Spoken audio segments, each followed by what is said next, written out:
Pak Presiden. Wakil Presiden ya? Benar, Wakil Presiden. Jadi Presiden sama Gubernur, Pak. Saya lebih rendah, Pak. Kok nggak ada fotonya di atas ini?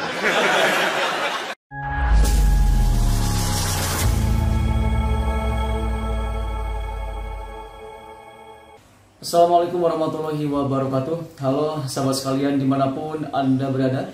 Kali ini ada penyampaian terbaru dari Pak Anies Baswedan, yakni ketika beliau diundang ke acara diskusi di Yordania baru-baru ini. Dan di sana beliau memberikan banyak sekali sharing ilmu yang mungkin ini juga bisa menambah wawasan kita semua supaya kita bisa lebih memahami terkait bagaimana masalah yang terjadi saat ini dan bagaimana solusi yang bisa diambil untuk mengatasi masalah tersebut. Dan termasuk di sini ada sebuah kejadian yang cukup mengejutkan di mana Pak Anies memprotes kepada panitia terkait foto Wapres Indonesia Gibran Raka Buming Raka yang ternyata masih belum terpasang di sana, hanya terpasang foto presidennya saja, yakni Prabowo Subianto. Dan berikut ini adalah video selengkapnya. Ya teman-teman sekalian, ini adalah satu tema yang besar sekali kalau kita bicara tentang pendidikan kemanusiaan. Walaupun ini konteksnya global, teman-teman, tapi saya ingin nanti kita akan lebih banyak bicara tentang konteksnya Indonesia. Mengapa? Karena ketika kita bicara tantangan global, maka pada saat yang sama sebenarnya kita bicara tentang tantangan Indonesia. Tantangan yang ada di global itu sama dengan tantangan di Indonesia. Bicara ketimpangan, di kita ini ketimpangan luar biasa. Ketika kita bicara tentang kualitas, disparitas kualitas, maka disparitas kualitas juga luar biasa. Nah, di awal saya ingin sampaikan catatan itu. Lalu kalau boleh tunjukkan slide ketiga.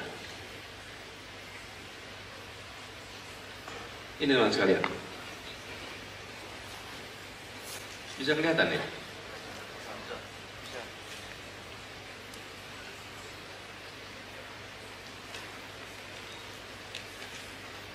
Yang paling kanan adalah kenyataan yang sedang kita hadapi sekarang. Ada yang memiliki akses yang sangat tinggi, ada yang rendah, dan ada yang di bawah. Yang kita sering lakukan adalah memberikan equality. Yang dibutuhkan adalah memberikan equity. Perbedaannya apa? Kalau memberikan equality, kita memberikan kesetaraan tanpa memperhitungkan latar belakang. Memberikan kesetaraan tanpa memikirkan situasi yang dimiliki oleh siswanya atau keluarga siswanya. Yang penting sama. Nah, equality ini sering kita temukan menghasilkan situasi seperti ini. Dari sisi penyelenggara negara sudah memberikan sesuatu yang sama nampaknya, tapi dampaknya belum. Kalau yang ini kita berbicara tentang memberikan equity. Dalam pendidikan kita harus mendorong pendekatan ini. Tidak mudah, tapi ini yang harus kita dorong. Dan tantangan di Indonesia nanti kita diskusikan di dalam percakapan nanti. Bagaimana kita bisa memberikan akses yang setara agar mereka yang memiliki ketertinggalan akses itu pada akhirnya punya kesempatan yang hampir sama. Ini 3 urusan global. Coba ditunjukkan sebentar. Slide berikutnya 4.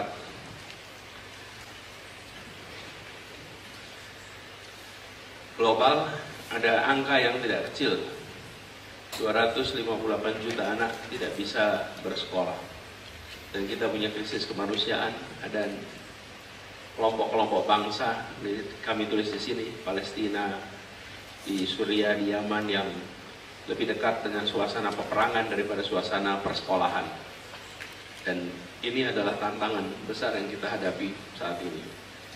Kemudian tantangan ketiga adalah minimnya kolaborasi global untuk pengembangan pendidikan. Negara maju punya sumber daya, Negara berkembang punya kebutuhan, tapi kolaborasi tidak terjadi. Pendidikan masih bisa dibilang agenda yang munculnya di tingkat domestik. Kesehatan sudah menjadi agenda yang sering ditangani secara lintas negara kolaboratif. Tapi pendidikan belum.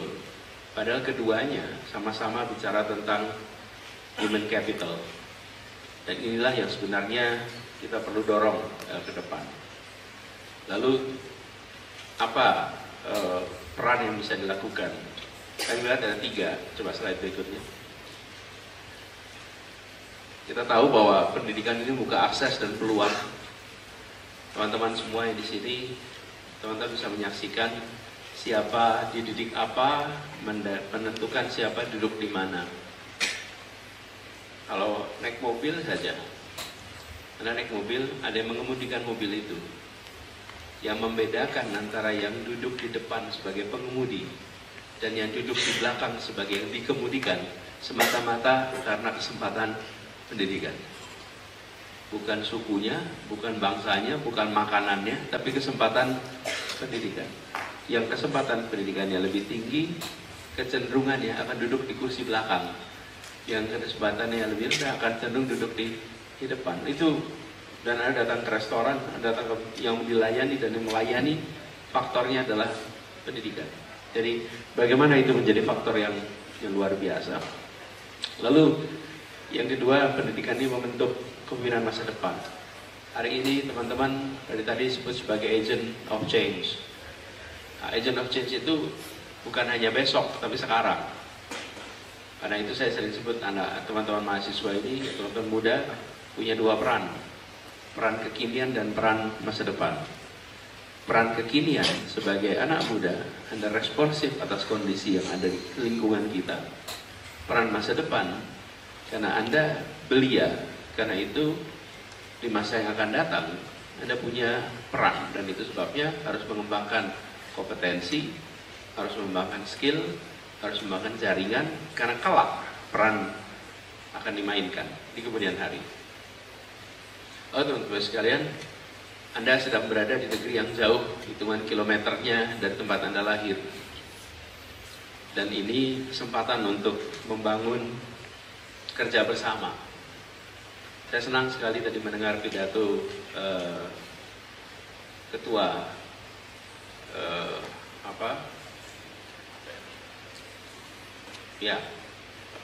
ketua panitia.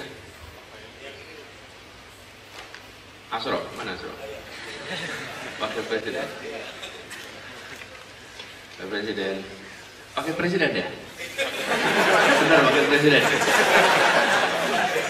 Jadi presiden sama gubernur, Pak. Saya lebih rendah, Pak. Kok nggak ada fotonya di atas ini?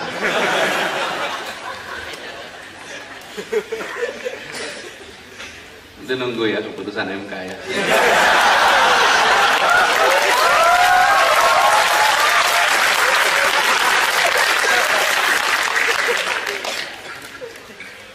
Sampai mana tadi?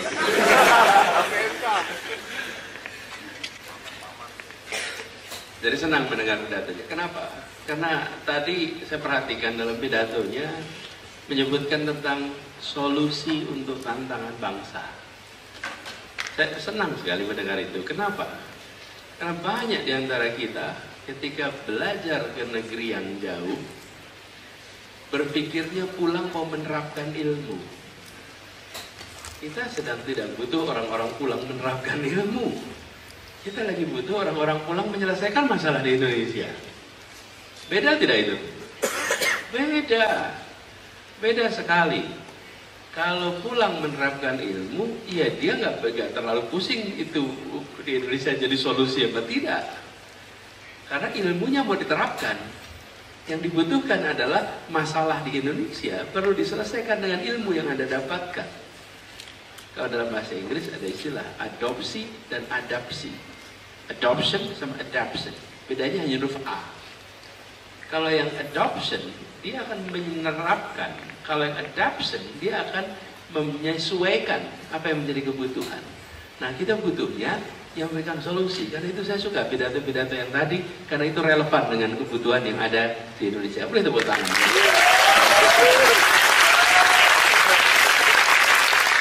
Karena kalau kita sekedar bicara menerapkan, teman-teman yang Anda pelajari di saat kuliah di negeri yang jauh ini, bisa A, B, C, D, E, F, G.